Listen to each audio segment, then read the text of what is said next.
Bismillahirrahmanirrahim. Assalamualaikum warahmatullahi wabarakatuh.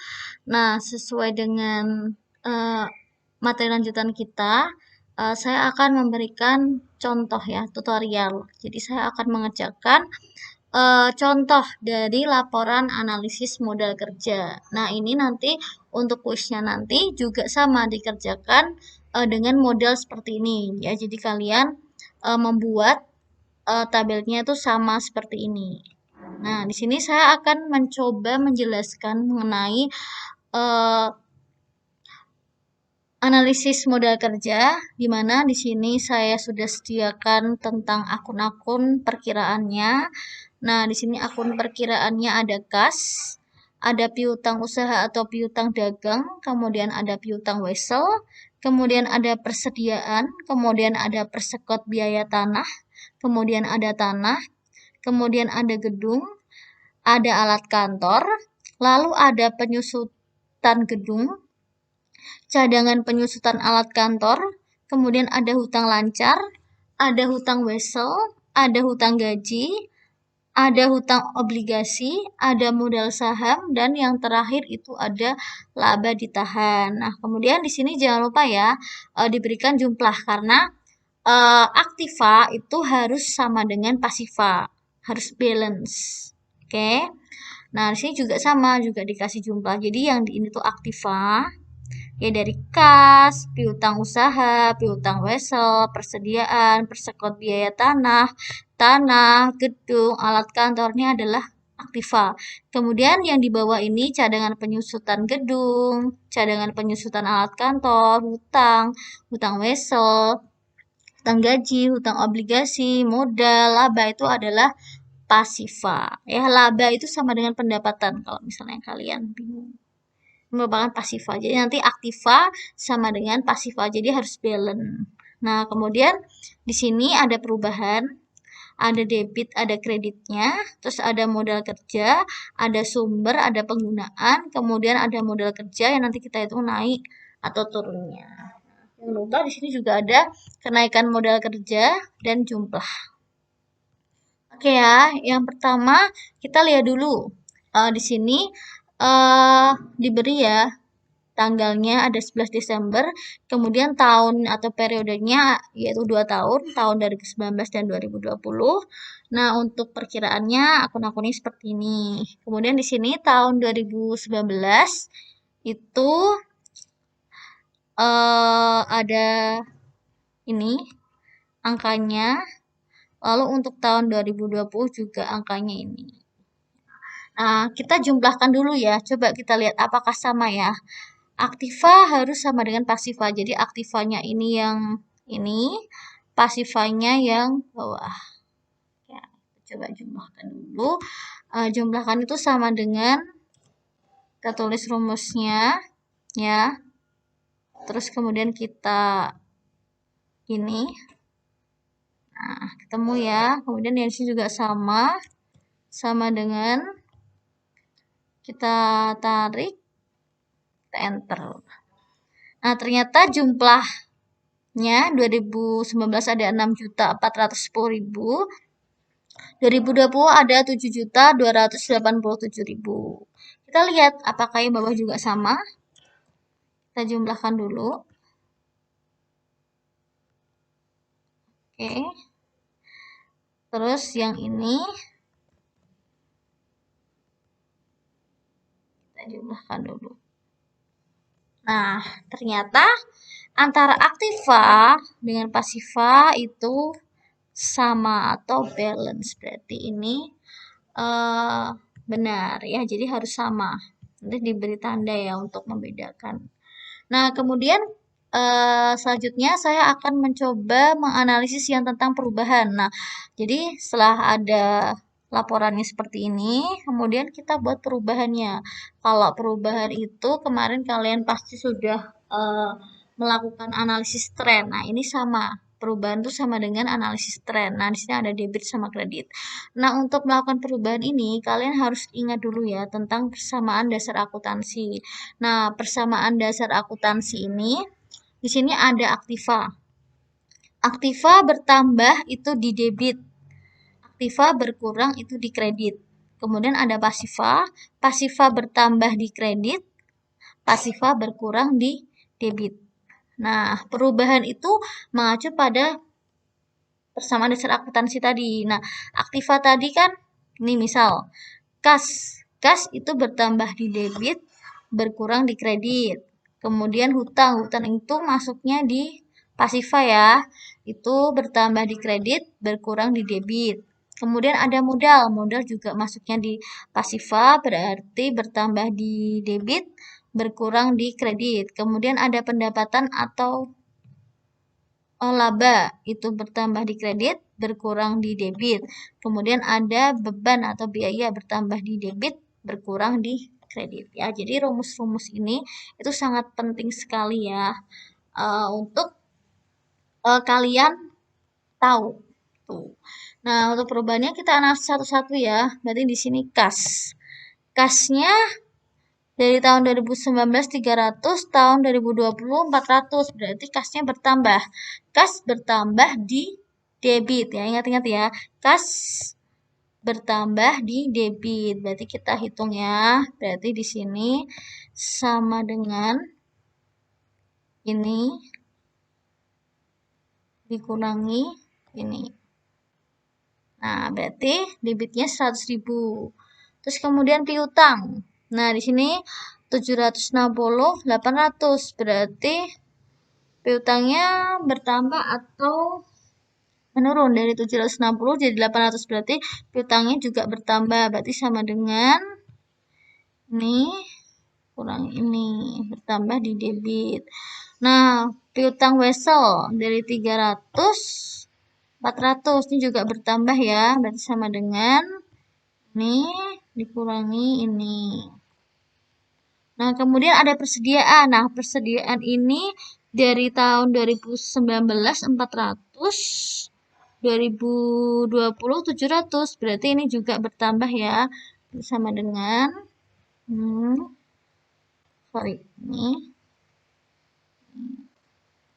Nah, kemudian di sini persekut biaya tanah. Nah, di sini dari 2019 ini dia 50.000, 2020 ini 37.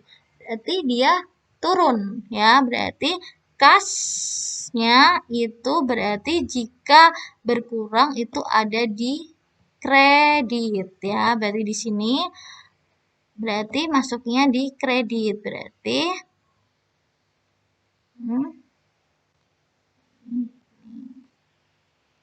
Oke, kemudian tanah ini 400 berarti udah habis ya, berarti nggak usah diisi. Kemudian gedung ini ada 4 juta, 4.300.000 berarti bertambah ya, sama dengan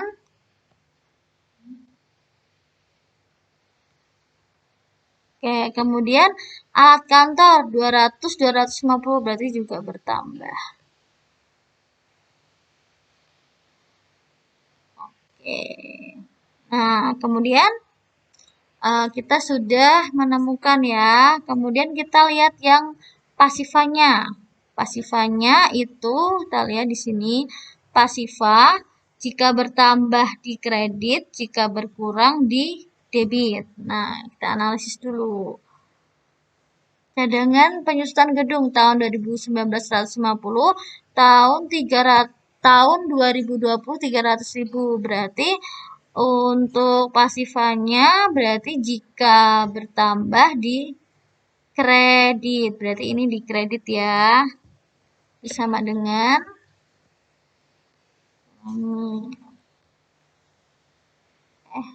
sorry. Berarti sama dengan ini dikurangi ini. Oke, kemudian 200 400 berarti ini juga bertambah ya. Berarti sama dengan kita analisis perubahannya. Oke, kemudian 600 ke 500 berarti dari 600 ke 500 berarti ini turun. Jadi sama hadisnya di debit. Nah, di sini turun. Kemudian 250 100 berarti juga turun ya. Dari 250 ke 100.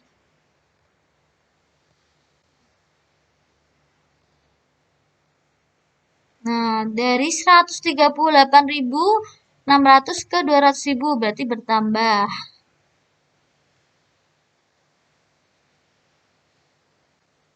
Kemudian dari 800 ke 1.200.000 berarti bertambah juga.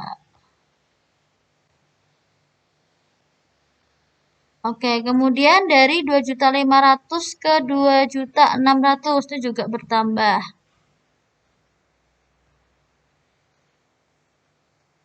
Oke, kemudian dari 1.771.400 ke 1.987.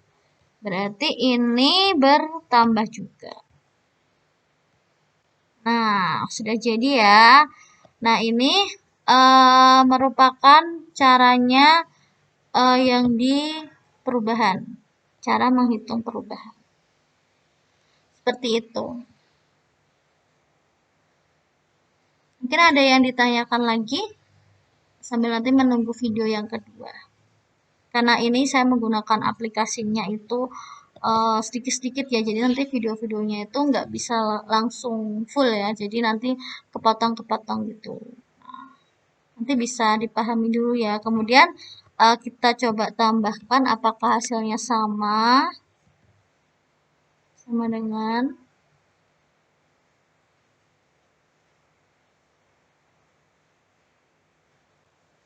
1.140.000. Nah, yang di sini kita coba lihat ya.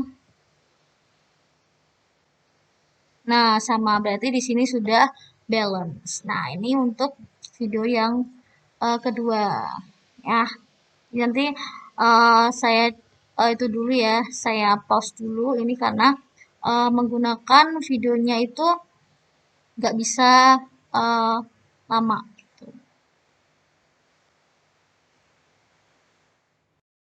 Oke ya, kita lanjutkan. Nah, sekarang saya akan mengerjakan tentang modal kerja. Nah, di sini perhatikan dulu ya. Kalau sudah ada modal kerja, berarti kalian harus lihat di PPT saya yang ini. Nah, kita buka dulu ya, modal kerja. Nah, ini.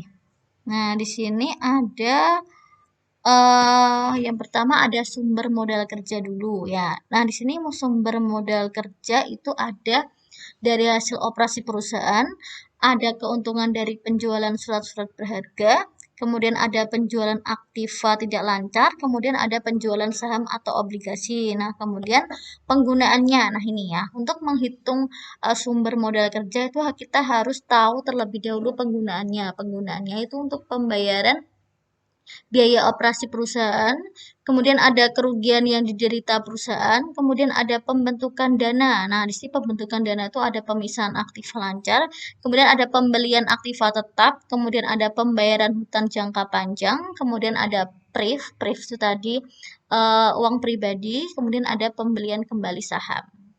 Nah, sekarang kita coba lihat ya. Nah, di sini. Berarti sumber ya ini ya, di sini juga sudah saya jelaskan hasil operasi.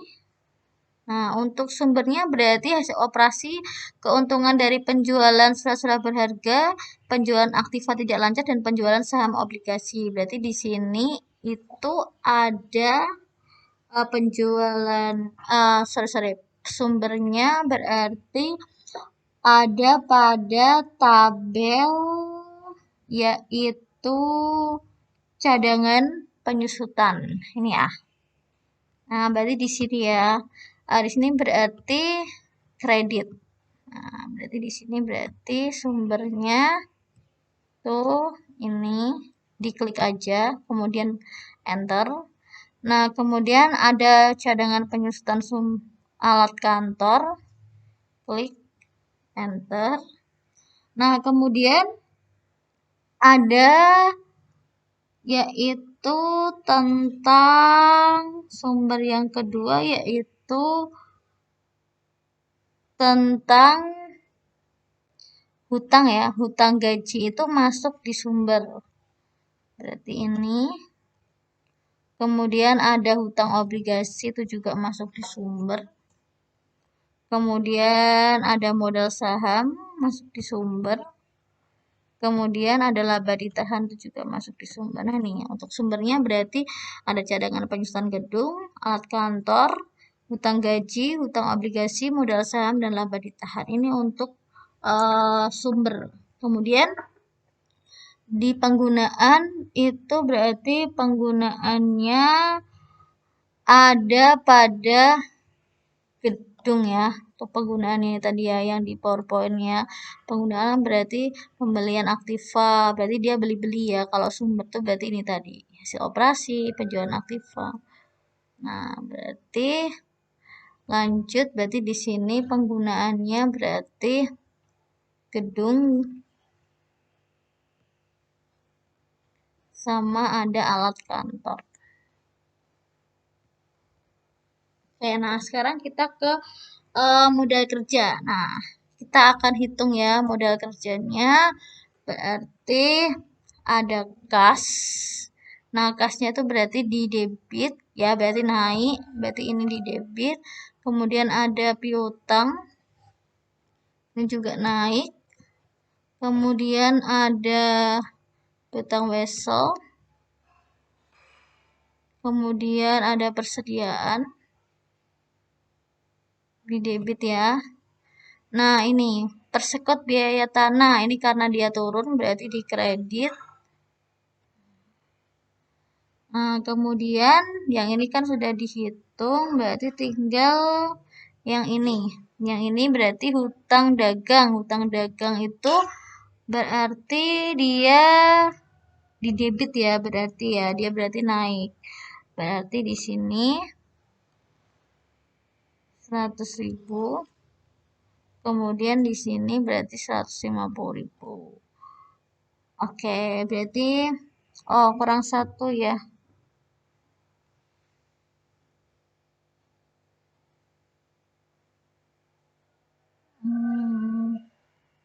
Kurang 1. Sorry, ini untuk hutang gaji kayaknya dia tidak masuk di sumber, itu dia masuk di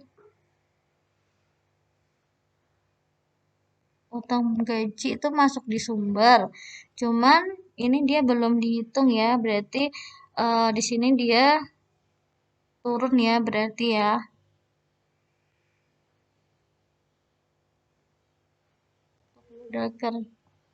Untuk hutang gaji itu dia bukan di sumber, sorry, dia bukan di sumber.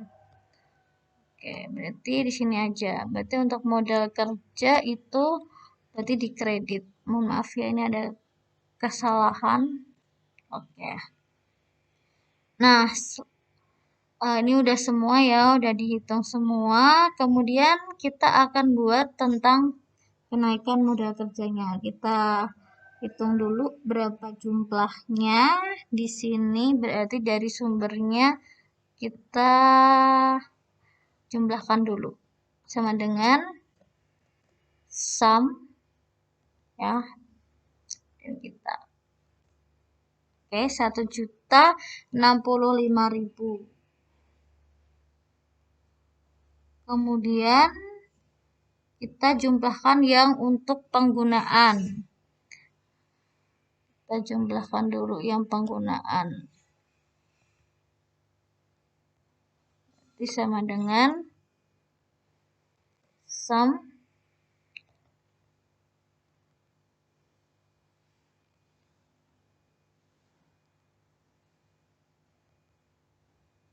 Rp350.000 aja ya ini ya berarti ya.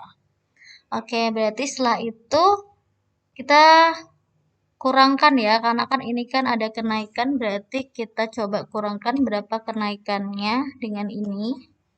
Jadi 1.065.000 dikurangi 350.000, ketemunya 715. Nah, ini naik turunnya ya. Jadi ini perihal naik turunnya. Naik turunnya. Saya beri tanda. Nah, kemudian kita jumlahkan kembali. Oke, nah gini nih ya, ketemu ya 1.065.000 ternyata sama. Jadi antara sini sama sini harus sama. Nah, jadi di balance.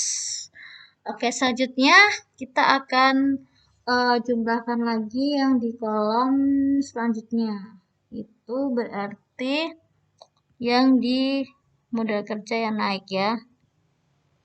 Kita jumlahkan sama dengan sum. Kita jumlahkan ini sambil saya takut ya. 1.090.000. Lalu yang di sini sama dengan sum 74.000. Nah, terus kita hitung kenaikannya sama ya. Berarti sama dengan ini dikurangi sama ini. Temunya 1.105.000. Terus kita tambahkan. Apakah dia balance? Nih, sorry bukan ditambahkan ya. Sorry. Yang ini yang ditambahkan.